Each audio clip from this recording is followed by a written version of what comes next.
So, hello everybody. Welcome to the last presentation of today.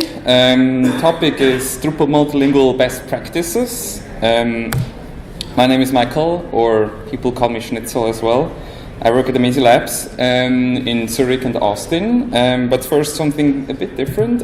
First, today is the last day that you can vote for the Drupal Association board community representation. So the Drupal Association has a board, and the community, that's us, can vote 2 people in there, and today is the last day to vote. So if you are interested to shape the future of the Drupal Association, you should go on the Drupal Association website and vote. Today you actually have like 4 hours left. So finish the session and then do that. Yes. Okay, let's go back to Multilingual. I'm from Switzerland, and in Switzerland we have 4 official languages. Switzerland is a super tiny country, and actually we have 5 because English is none of them, but a lot of stuff is written in English, so we have 5 languages, so all the websites we do are at least with 3 to 4 to 5 languages. We don't stop there though, and if you hear about like people want to do multilingual, then everybody says, well, yeah, there is a module for that. The problem is, if you try the first time multilingual, you kind of like the cat. So you jump into it and you realize you want to leave forever. Because multilingual is not just a module you install, it's a whole suite, you need to know a lot of stuff. And we're building really big websites with a lot of languages. That's one of the biggest ones right now, and the language looks like that. So we have a website with 31 languages installed that are not different languages, so they depend on each other, etc.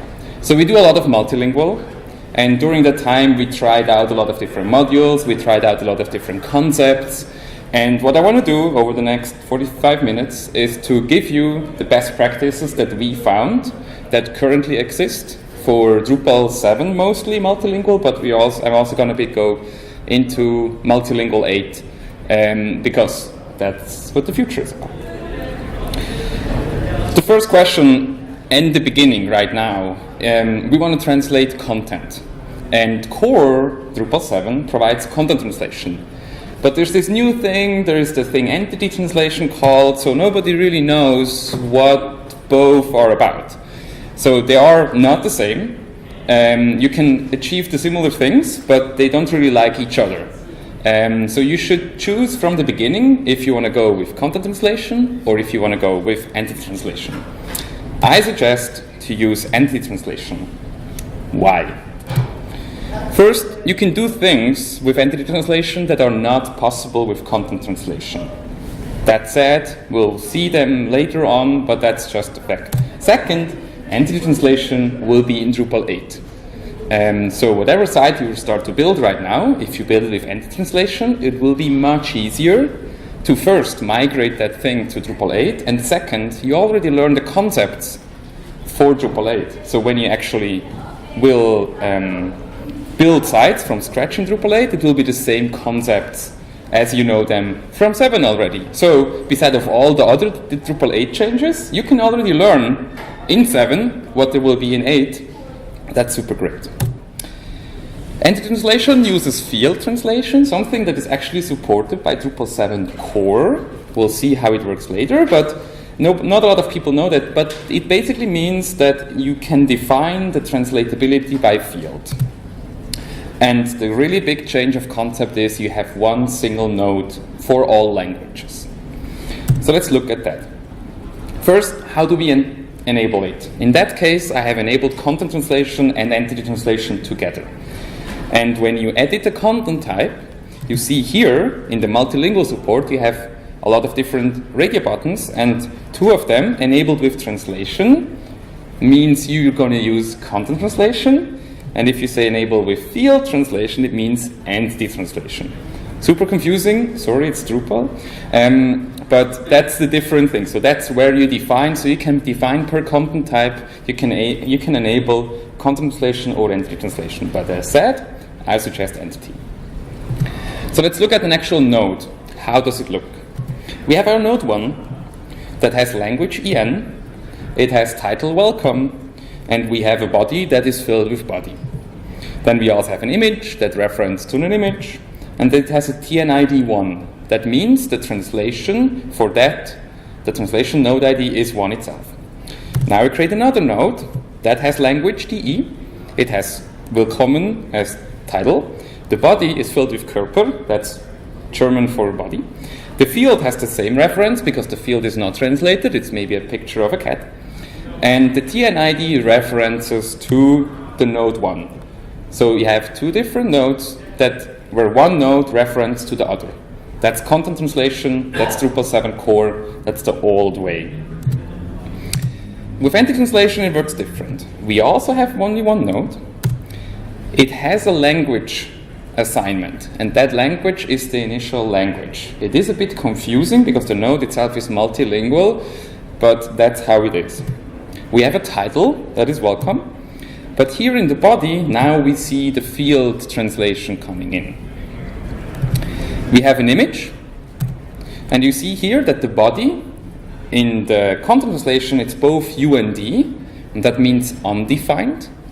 But in entity translation, the body is actually translated with two different languages. So we don't translate the whole node, we only translate the single fields that are in there and that we would like to translate. And you see, we both have body and we have Körper, and the image, which is not translatable, is only once in there.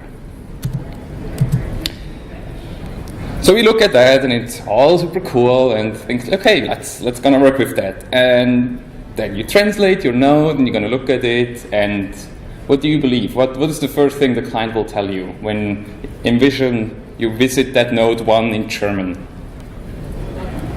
The welcome, yes, the title is English.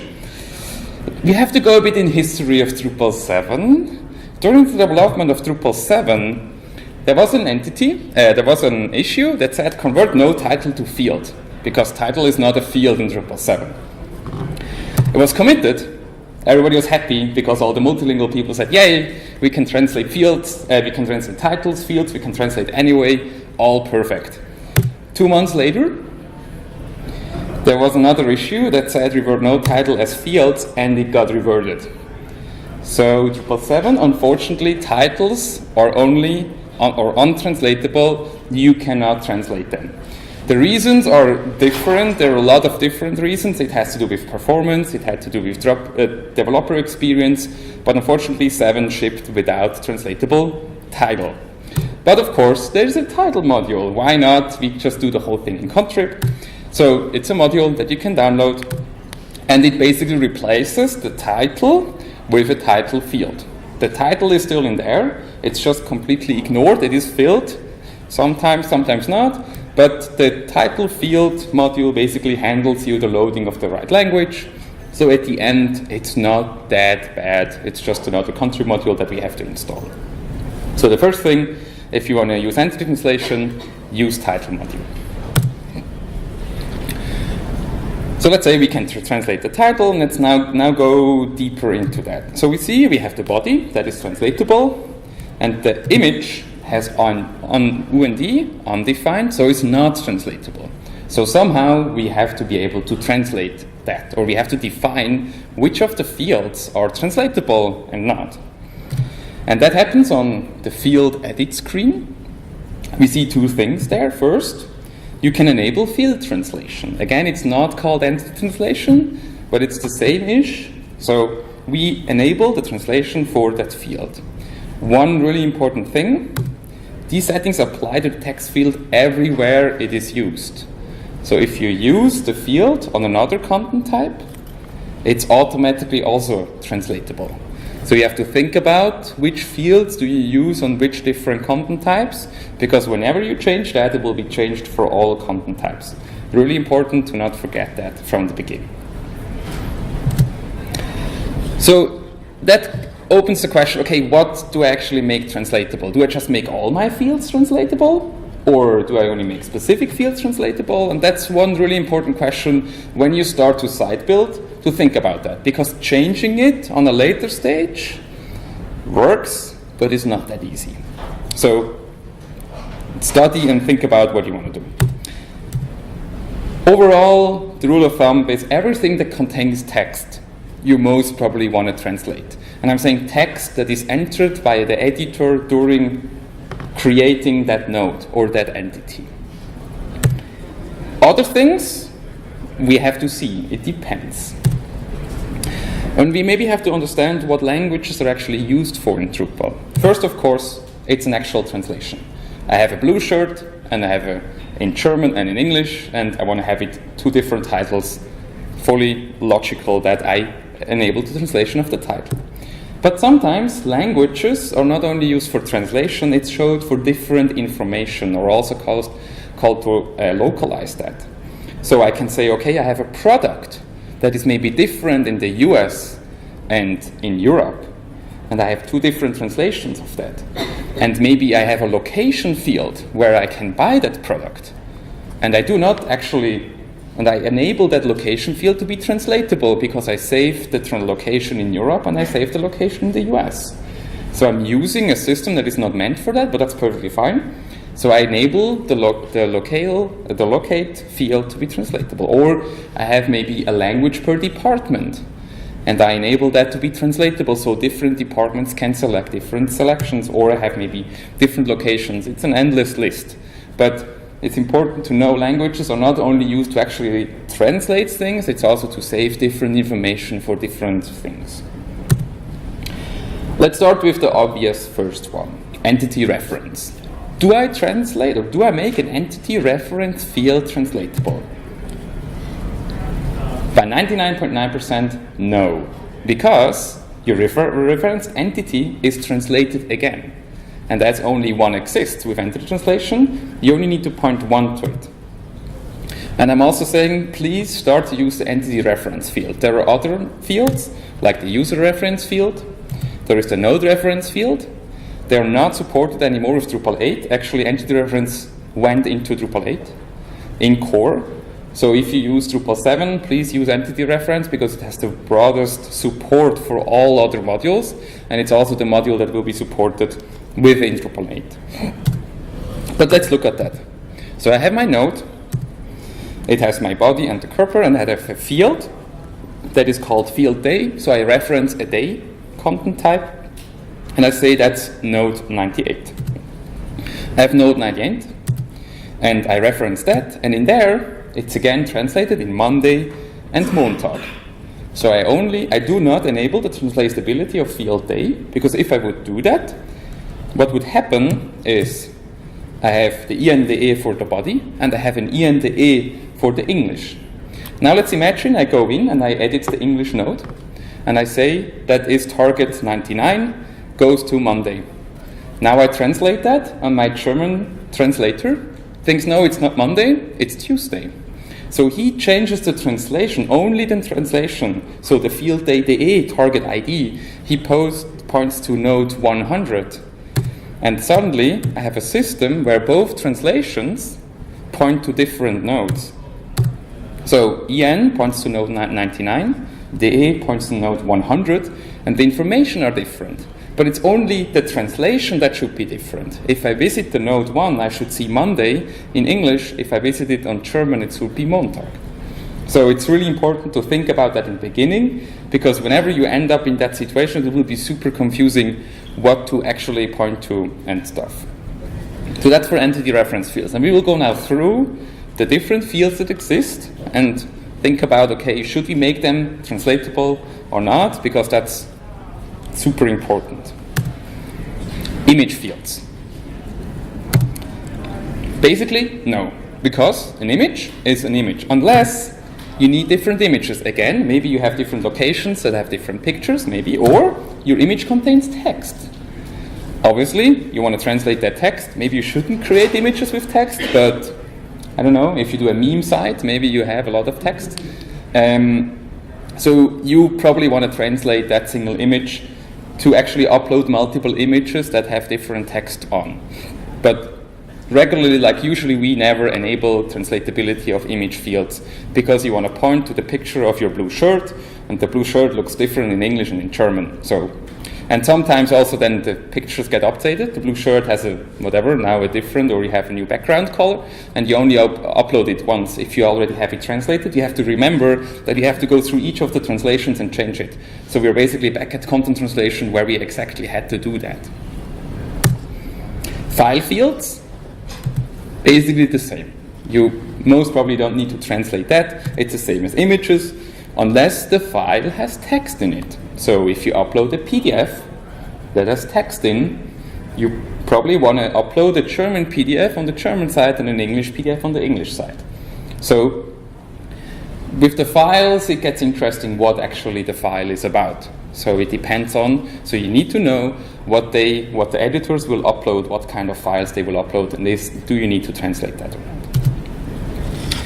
Now it gets interesting, list fields. They are text, but they're not text actually created by the editors. So they only select a predefined list, which is text itself.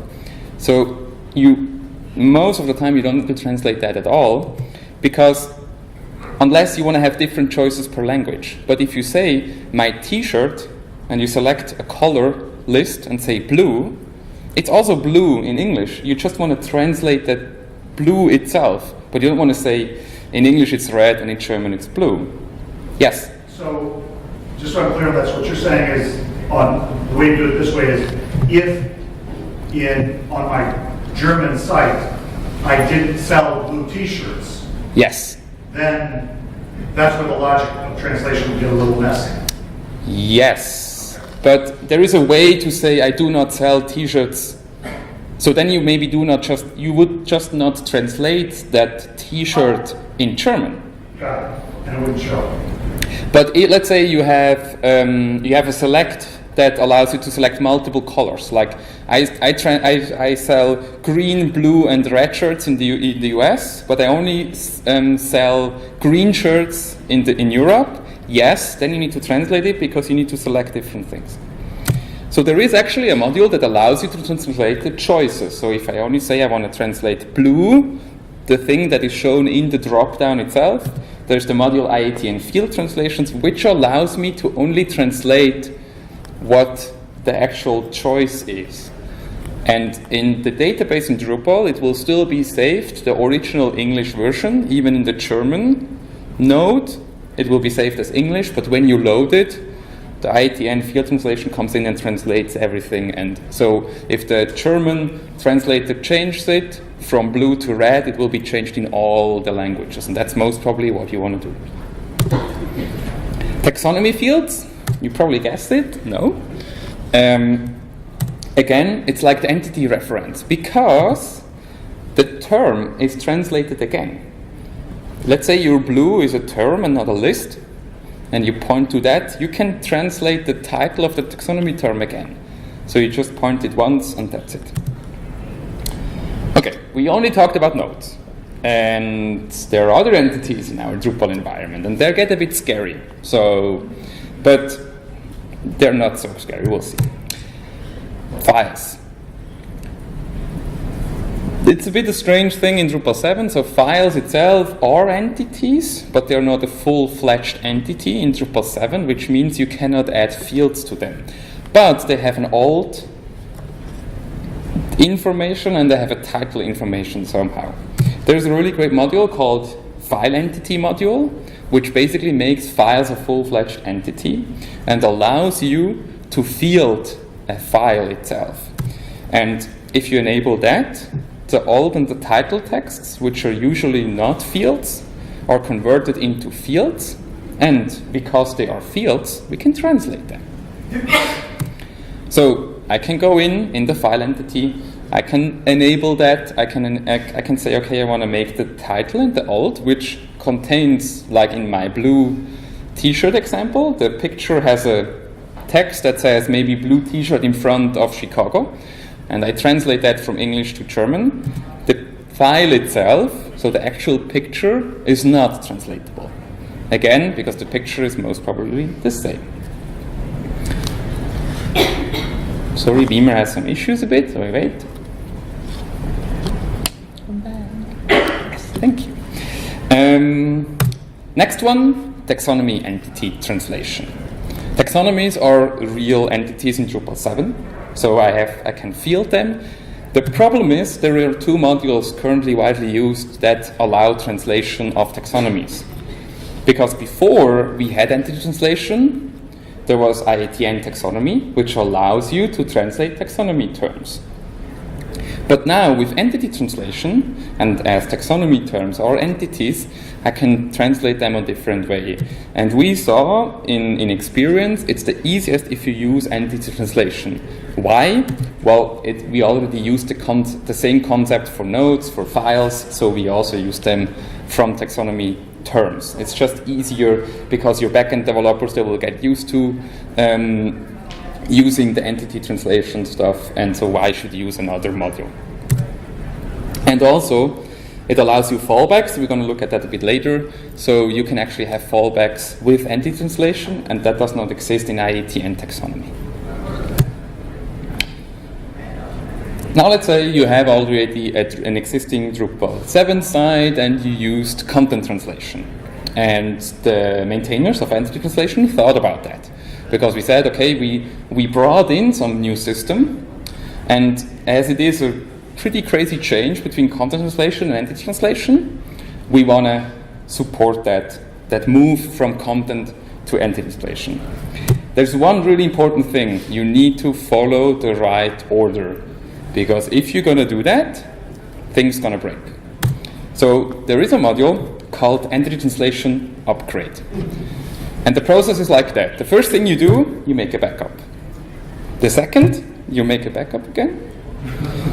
And the third, you make a backup again, because it will change your whole Drupal site. So please do not run that module before you did 2 backups and you maybe tried somewhere else to restore that backup. Okay, maybe make 1 backup and it works.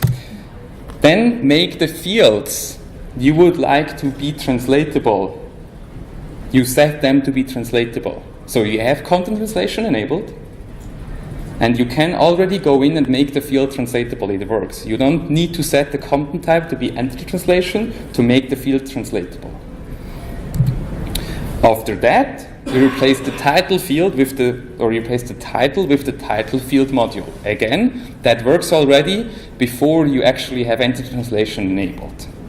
So these 2 things are really important, because now you're going to run the upgrade. And if you do it in the wrong order, the upgrade module, it goes and looks which fields you would like to have to be translated. And if you don't set him which ones it should take, it will basically do almost nothing. So what will happen is that one node will get all the field translations. So the module goes into the other nodes that are created by content translation, extracts the information from the fields that should be translatable, puts them in the node field translation of the source node, and saves that. And the other nodes are unpublished.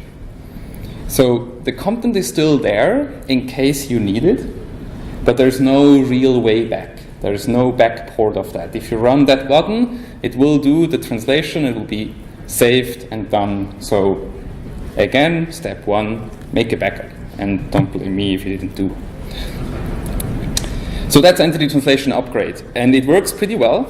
We have migrated really big sites with like 30 to 50,000 nodes from one to the other. It works really well. It's super great supported. It's just important that you follow the rules, that you try it out. You maybe have to do it again because you forgot one field. So after you saved it, you have to go through the whole site and try it out. But it works pretty well. And if you think about using entity translation, it's definitely not something that is not possible. So you don't have to rebuild your site. You can just, on the existing site, you can do that. But that's not it. Like, if you think about Drupal, there is more stuff. So yes, we have more to translate on a Drupal site, and it's all possible. First, field collections. Field collections, I'm honestly not a happy fan of them. There is a patch right now that tries to get them running with entity translation. Because field collections are an entity type itself, and like when you edit it, you have to translate it, and you have to know like in which translation do I edit now and stuff. There is a patch it's unfortunately, since like 2 or 3 months, there was no work. It has more than 380 comments, and it's just really old and not really usable. So that's why we started to use inline entity form. So we build every new site with inline entity form, and what is different, basically it is just an entity reference field. And inline entity form just has a better widget that has not the perfect UI, but on our experience with our clients, it has a better UI to edit the field collections inside. And you can basically, because it's an entity reference field, an entity reference can reference to any entity. You can also, like, let's say you want to edit a product directly in your node, you can do that. So you can also use it for other things. The fun is, it's also not supported with entity translation, but the whole multilingual community right now, and we as well, we're working on that patch, and it works. We have it running on production sites, and it works. It just needs the last tests, because multilingual sites, they're crazy, so we want to wait that everything really works before it gets out. So if you build a new site, I suggest you to use inline entity form, because it just works better, and also with entity translation. Menus. Menu translation is hard. The problem is we have 3 different ways how to translate a menu. First, we can create language-specific menus. Second, we can create language-specific menu items. Or third, we can translate menu titles. So yes, I'm hating that too. But there are sometimes specific reasons why we do that. But let me explain you how you configure it, because the problem is, as Drupal is fun, there is not a radio button where you can select these different versions. It depends on like a step of those configurations after each other. So first, if you enable IATN menu, which is the module that makes menus translatable, when you edit the menu, you have 3 different possibilities. First, no multilingual. And then at the bottom, we have the fixed language. So if you click that, you can give that menu a language, and that's it.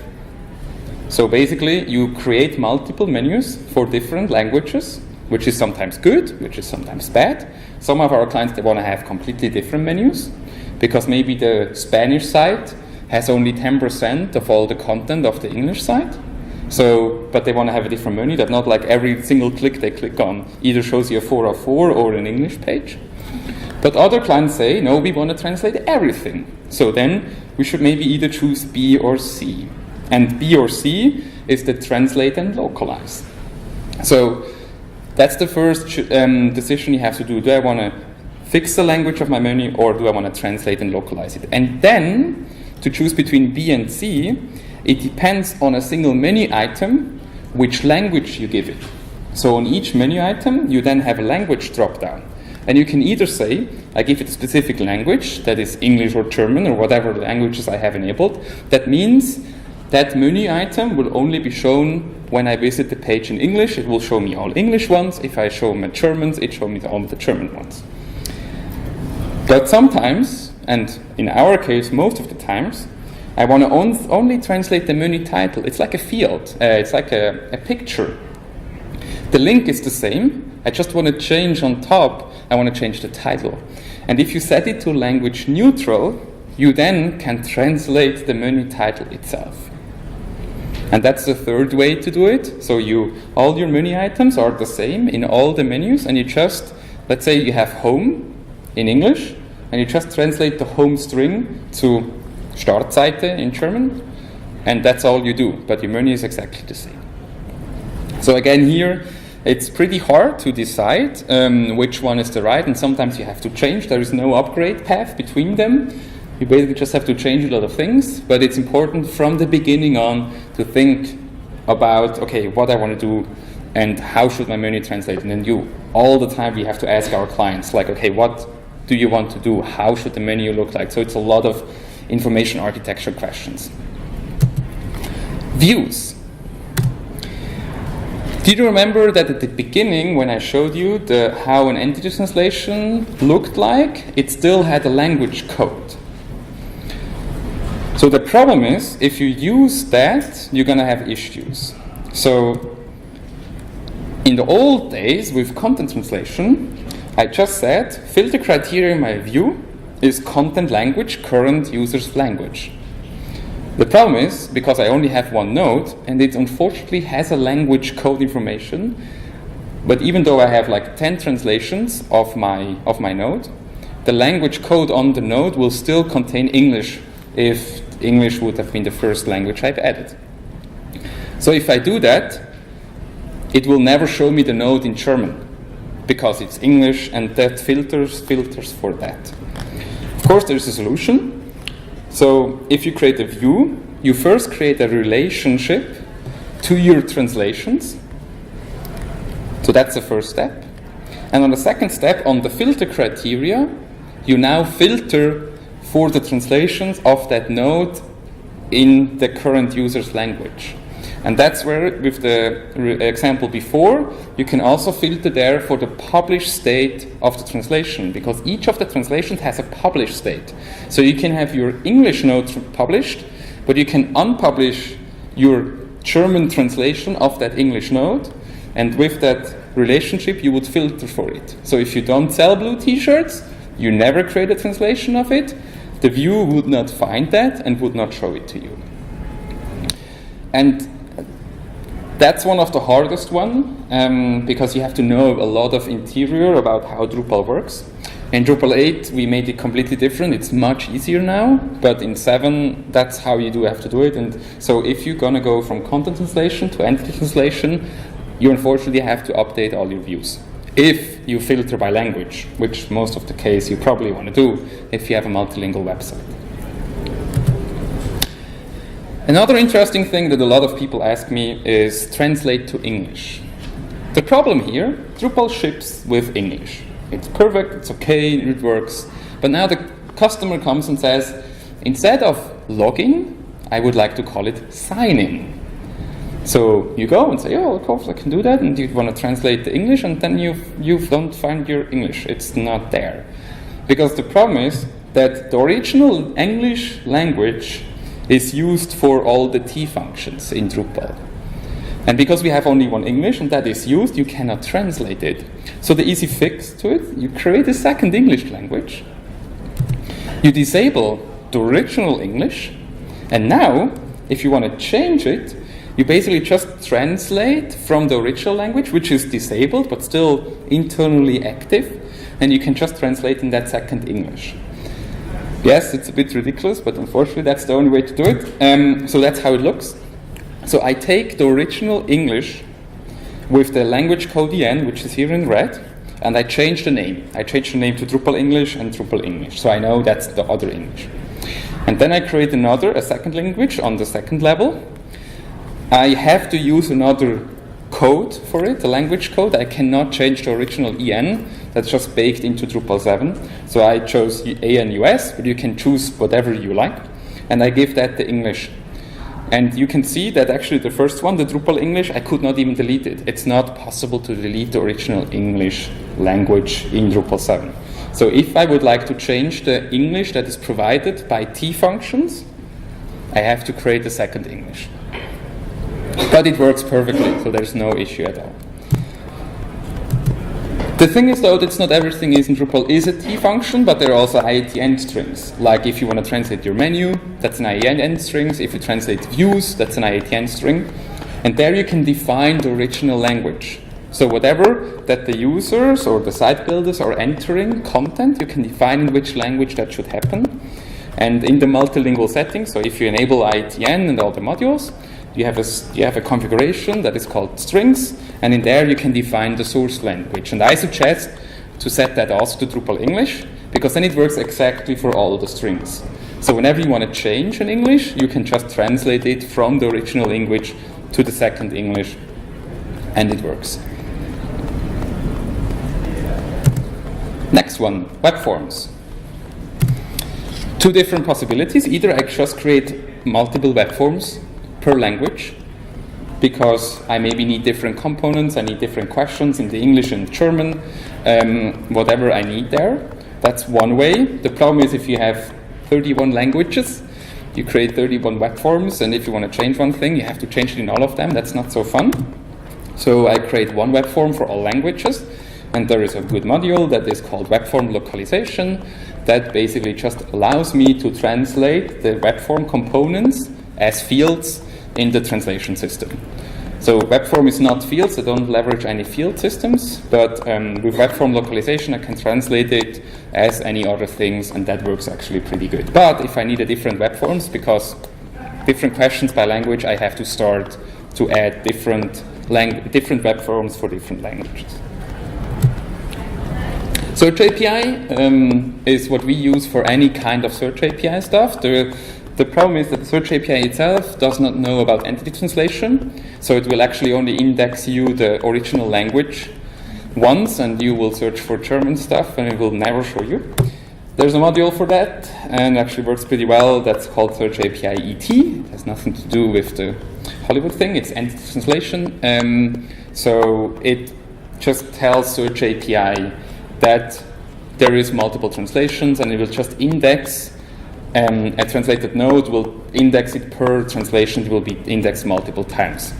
Important here, you should as well from the beginning use that module, because all your facets and all the things you configure in Search API is different when you use that module. So if you install it in a later stage, you have to do all the configurations again. So just do it from the beginning and you'll be happy forever. Other things. There's even more to translate. We have blocks in Drupal 8 and Drupal 7. We have contact forms. We have fields. We already heard about them. We have selects. We have panels. We have strings. We have emails we send out to users. And we have variables. Well, there is one good module. It's called IETN, or internationalization. It's the module that existed from Drupal 5 to 6 to 7 that allows you to translate all these things. So whatever you need to translate, if you need multilingual blocks, you can do that. You can translate fields, strings, whatever. There's one danger zone though. It's called multilingual select. And it's like it happened to us, like you're on the multilingual or on the edit enable menu, and you just go through and you enable all of them because I want to translate everything on my website, and you hit the multilingual select and you don't realize, but suddenly everything is broken somehow-ish. So the multilingual select module adds that setting form. It's a bit hard to understand, but basically what it does, it changes every DB select that happens inside of Drupal core, and they happen a lot. It injects some SQL statements that filters by the current language. So that means whenever you're on the front page, it automatically selects you for the current language, which is great, but it just, from my point of view, it removes me too much control. I want to have control per view. I want to have control over everything. Especially if you use that with entity translation, it will fail because the multilingual select has no clue about entity translation, and it uses the original lang code that is only one. So you can configure it if you want to the right way. So you can add skip tags, and you can say do that only for the admin pages, whatever. Of more than 40 multilingual websites built, I've never used that module. The problem is with just enabling it, it does its things, and it took me 4 or 5 hours to debug actually DB selects to realize that there's a module that injects stuff with just going through and selecting it. So maybe think about not enabling that module unless you have a case, which probably mostly exists somewhere out there, then you can use it. Language fallbacks, I talked about them before. Basically, Drupal core itself and entity translation have language fallbacks. So there is a language fallback module where you can define if my node is not translated in a specific language, but because it's one single node, what Drupal can do, it can just load the next language. So I can say, if I have, let's say I have in German or in Switzerland, for example, we do that a lot. So we say that people can, that the Germans, or the German-speaking people, they can maybe speak English. The French-speaking people, they can also maybe speak English, but they don't speak each other's language. So I have 3 languages, English, French, and German. And with the language fallback module, I can define that my German fallbacks to English, and my French also fallbacks to English. So if a node is not yet translated into German, it will show me the English. In French, it also shows me the English. If it only exists in German, the French will not see anything because they don't want to see any German, and vice versa, obviously. But the language fallback module is really great that you can define that, and that's something, one of the things I talked before, that is not possible with content translation. With content translation, you either have it translated or not, but you cannot do like, yes, but I want to do. And we actually go a bit further. We create multiple Germans. So, like we have a website that we saw before, and that website is for multiple countries. So we have a German for Germany, and a Switzerland for Switzerland, and a German for Switzerland. If the Swiss people need to change something, like it's a glass company, so it's a lot of regulations, and they're obviously called different in Switzerland, they can just translate the node into their Swiss German version. They can edit it and save it and fine. If they like what they see from the Germans, they can just use that. So it's much easier for editors and like multi-country stuff to use that, and that's all done by language fallback. The problem is it's only for entities, and we thought, okay, we also need that for strings, because now I also want to translate my menu, I want to translate my blocks, I want to have fallbacks for them, but they're not entities. So there is a patch on Drupal.org that does that. Unfortunately, the maintainer is not really here, or he doesn't really reply to our things. So you can either use that patch, or we have our own module on our GitHub if you're interested, and that's the language fallback module just with the support for strings. So you also have fallbacks for blocks, you have fallbacks for menu items, you have fallbacks for variables, or whatever you would like to do on your website. Next one, TMGMT, or Translation Management Tools. Of all the things of translations that we've done, we only talked about if we can translate something. And with all the modules, and if you follow the best practices, you actually have a Drupal site that you can completely translate 100%. Everything you see, you can translate. The problem is, we didn't talk about the management of that. So there is no way in Drupal itself to see, okay, in which languages is that node translated yet? Because I have 31, and to manage that and keep in the head, if I have 1,000 nodes, it's impossible to keep that up to date. So TMGMT is a module that gives you a nice overview of what is currently translated and what not. It doesn't stop there, though. You can also translate all in one place, because Drupal itself, I translate nodes, I translate directly in the node, strings I translate somewhere else. TMGMT takes that all together and makes it in one place. So my translators, they don't need to know anything about how Drupal works. They just can go and translate, which is much easier. And TMGMT also has plugin to external services.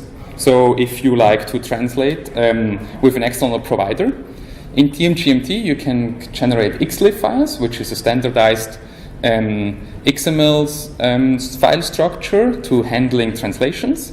So TMGMT creates you an XLIF file of your whole Drupal site. You send that to the translator. They will translate that. It comes back, you import it, and your whole site is translated. And that's all what's done by TMGMT.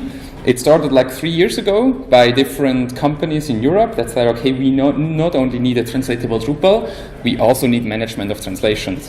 And it's really well, it already works for Drupal 8, because the people that work on TMGMT are like core contributors for 8. So it will most probably be the module that is used for any translation. And we manage with that, we manage the sites that we saw before, we manage that, we add new translations, we create jobs with 50,000 words, send XML files to the translator, it comes back, we import them, and the site is translated. So it's things that would have never been possible before, because before, like, the editor first had to find each of the 50,000 words, and now we can just send one XML that they can translate. Drupal 8. First, as I said already, there's no content translation in Drupal 7 anymore. It will maybe exist as a contrib module because some sites need it. Some sites say we really need that, but it doesn't exist. The fun is, though, entity translation from Drupal 7 is called content translation in Drupal 8. Why? Well, if I ask people, tell me what entity translation is, they have no clue. If I ask people what content translation is, well, I can translate content. So it's the thing that people would expect to call content translation. And nobody really knows what an entity is, especially not editors. They want to translate the content, so that's why they enable the module. So we call entity translation of Drupal 7 content translation of Drupal 8, and the content translation of Drupal 7, we don't know yet how it's called. So that's that. But beside of that, it's like entity translation, and you can translate fields, you can enable fields, it works all the same. But we didn't stop there, obviously. We wanted to make Drupal 8 fully translatable out of the box, and we have that. So if you download Drupal 8 today, you don't have to download any other module. All the things I just told you, of IATN, of language fallbacks, of title, all that is in core. It's there. There are 4 modules. So we went down from 29 modules. It's only 4 now that you can enable, you can disable them, and that's all you need. You can translate your Drupal 8. Unfortunately, it's not done yet, so maybe don't build your sites yet with Drupal 8, I'm sorry, but there is a bright future ahead, and we're all looking forward to it, and we also going to make sure that we'll have migration paths between 7 and 8, and all these things that are going to come. It just takes a bit more time. But yeah, we're all looking forward to Drupal 8. And if you still have a Drupal site, a Drupal 7 site, as we're building currently Drupal 7 site, use all the modules I just told you about, use the best practices, and you will be happy and ready for the future. That's it. Thank you.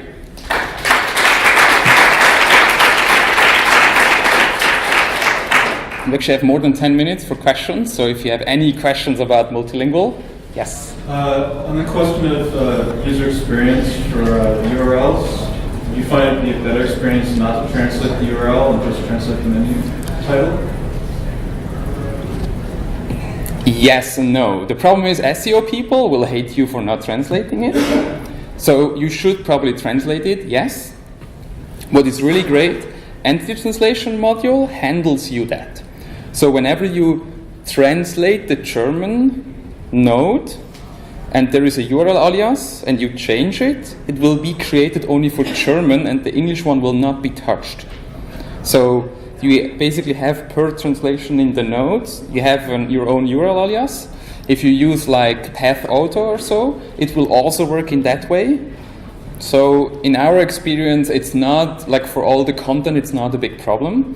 For like pages, or like views pages and stuff that are not content, you can just create URL aliases in these languages and it will work.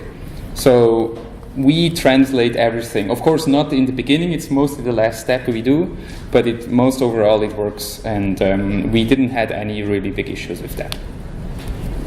Yes? So I had a client and we set him up on the management interface. Was it TMGMT? TMGMT, yes. TMGMT. Yes. Translation management tools.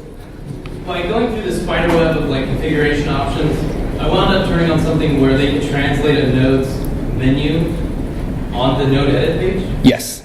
What did I do? What's the thing? Is it entity translation doing that, or is it I1 page in? So at the end you were able to do that, and you wonder why you had that? It worked right. So TMGMT does not change any of the current existing edit screens. So TMGMT is really the idea to take existing nodes and provide your own translation interface, but also provide possibilities to send it somewhere else. So it was not TMGMT that did that. There is a module, did you use entity translation? I did. Okay, there is a module called entity translation menu. And if you enable that, it allows you to translate the menu item that is assigned to that node immediately when you edit the node. So that was probably entity translation menu that does that. What do you think of that? In our experience, we completely disabled the menu creation in the node because we saw it adds too much confusion, and most of the times our clients want to select specifically where, like in which order of the menu it is. And just to select that in like first select the parent and then the order, which is a number from -50 to 50, the client has no clue what will happen now. So what we tell them is, well, we basically disable the whole thing. And we tell them, after you created a node, you go into the menu system, you add a new menu item, you enter the node or the alias, it will be resolved automatically, and after that you move it around, then you save that, and then you translate it. So we tell them it's 2 different steps, because with that they also know how to link to a page, how to link to a contact form, because suddenly they search on, I don't know, of your contact form, they try to create URL menu items, which doesn't work, so we just tell them no, like, it's 2 different processes. Some of them think it's ridiculous and hard, but it's just easier, especially if you have a lot of translations and stuff. Thank you. You're welcome. More questions? Yes? I have friends that they want multilingual sites, but they don't know the language. Is there anything we can tie into Google Translate to give them? Yes. TMGMT has plugins to Google Translate, also to Microsoft Bing Translator. I saw websites translated from English to German, and it was interestingly what the content was about at the end. But we also have, so we can look at that actually. So if we search for TMGMT, the idea was from the beginning to have, to make it possible for translation providers to provide their own plugins into TMGMT. And some of them actually supported, so MyGengo and Supertext. MyGengo is a worldwide translator, which also has community translators, so you have like freelancers. And Supertext is a super special one in Zurich that we just know, but they supported the creation of the module. And actually, really cool is both of them, they give you a quote inside of Drupal. So you select your notes you want to translate. You say, I want to translate with MyGengo. They ask you the quality you request for and how fast you want to do it, and they tell you how much it will cost. Then you can say yes, and you send it out, and they say like in 24 hours, after 23 hours, you get an email by TMGMT that said, hey, there is a translation back. You can review it, so it's not automatically existing on your site. You can review it, you can save it, and it's done.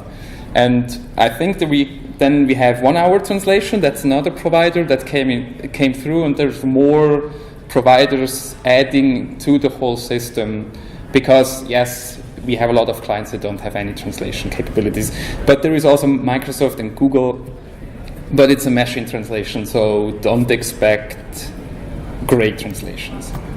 Can you still change it after it comes in, if it comes in from Google Translate? Yes. Well, you can just send it out again. Okay. So there's also, like, I think MyGengo has an internal system, so when you send it to them, you can configure what should happen with translations. You can say, I want to have it as a first step, I want to have it machine translated, then you can go and look there and say, like, because you maybe speak the language a bit, so you can read through it and say, like, okay, no, that part I need to have checked, and that part again, and you can send it again. So there are some systems.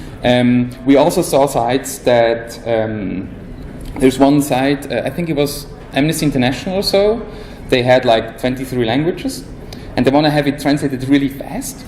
So what they first do, they do a multiple step, because the human translation takes a couple of hours to days. So the first translation will be done by a machine. It's maybe not great, but at least it's there. And then they pull in on a second step, they pull human translators, which then are great. I'm not sure if that was, but I saw a website build on that. Yes? Are there any like placeholder languages in Drupal? So like if you need like a big lab or something that you don't want to be creating content in like Swedish in case the line that doesn't actually want Swedish. We have all this like crap text that we're throwing in there for testing. Is there, like when you're first setting up a site, you're making sure everything's working together correctly? Yes. And you don't want to use like German because they may actually use German one day. So I don't know if I understand the question correct. So like the PM came over the other day and he said, we have this multilingual site, they have a lot of languages. Don't use any of those languages because there's a chance that they Okay. Yes, so when you add a language on your Drupal site, here, I click add language. You can either choose of the existing ones, which are real languages. So you could either choose one that you know that will never happen, or you can add your custom language. And you can add my super language code, which cannot be translated by anybody, but you can create your own languages, you can remove them at the end, so you can play around with that. And we're actually using that as well. So we have some sites that we know there will be multilingual, but not at the beginning. We just create our Amazing English, and the Amazing English is basically every word with Amazing in front. But with that, we now at least know that it is translatable.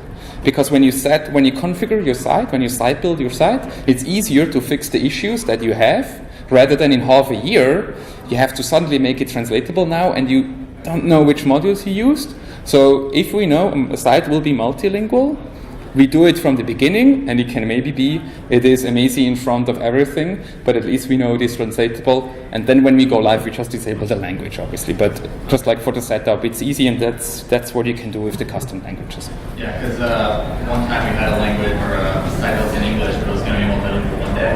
So we're like, okay, French is coming around the corner eventually, we didn't know when. Yes. So we didn't do that. And then they're like, I'm French, and we're like, shit. You know, Lorem ipsum everywhere. It was a lot of work, so this would help a lot. Yes. Yeah. Do you have any experience with working with subtitling videos in Drupal? Because I'm working on a project right now where we're trying to do that, and it's really... We have one client, but we use, I think it's Brightcoff or something. So we use a video provider, and the editors basically, when they upload the video, they use the whole thing in Brightcoff, and Brightcoff and Cultura, so there were two. We actually have two clients that use that. And the only thing is that what we had to do is we have to send, when we include the iframe of the video provider, you have to tell them which language the user currently is. Because if you don't do that, the video providers will figure out themselves. And let's say your browser is in German, but you visit the site in English because of any reasons, you all want to have the video in English. So we had to provide some information about the language the user is currently in. But besides of that, that was that. I wonder, so do you actually host the videos on your own Drupal site? So what we're doing is we're actually taking YouTube videos Yes. and linking it through Amara, which is sort of a universal subtitling interface, but we're doing it for one specific language pair, English and Punjabi. Mm-hmm. So we're kind of using iframes with the Amara interface built Yes. in, but it's provided to... Okay, yeah, that's what we also use for other things, because I never saw Drupal itself providing subtitles. The only thing I could think about is basically if you use file entity and you have the video as a file, you could add fields to it and you could translate them. So that's how we, for example, translate field titles, like the title of the video.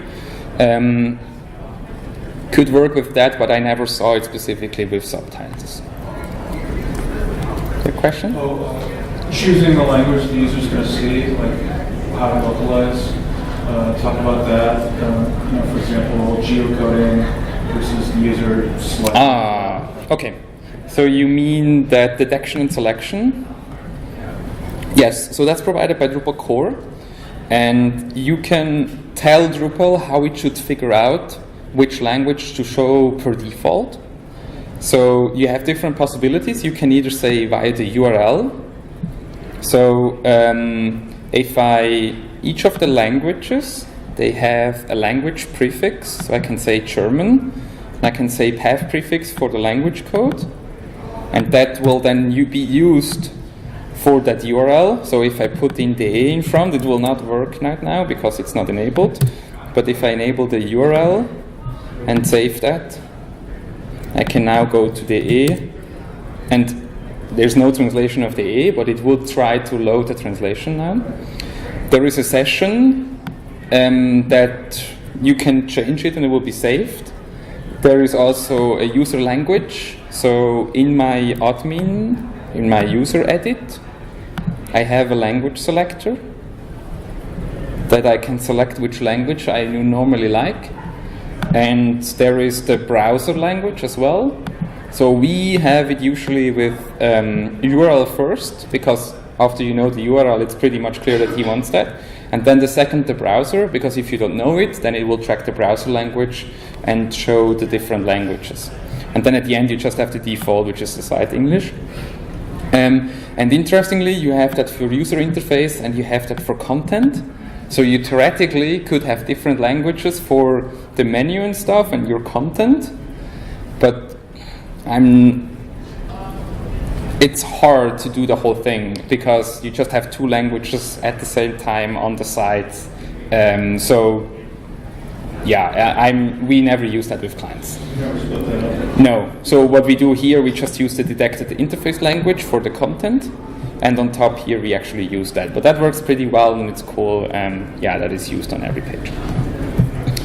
Okay, I hope I didn't make it too hard for multilingual. It's hard, but if you follow the best practices, it works, and with Drupal 8 it will be even better. I will be around till Sunday. We're actually going to sprint on Drupal 8 multilingual on Sunday, so if you're interested in helping, please do so. And if you have any questions, hit me. I'm around, I'm happy to help. And yes, don't forget to vote. There's now 3 hours left, so you should do that. Thank you.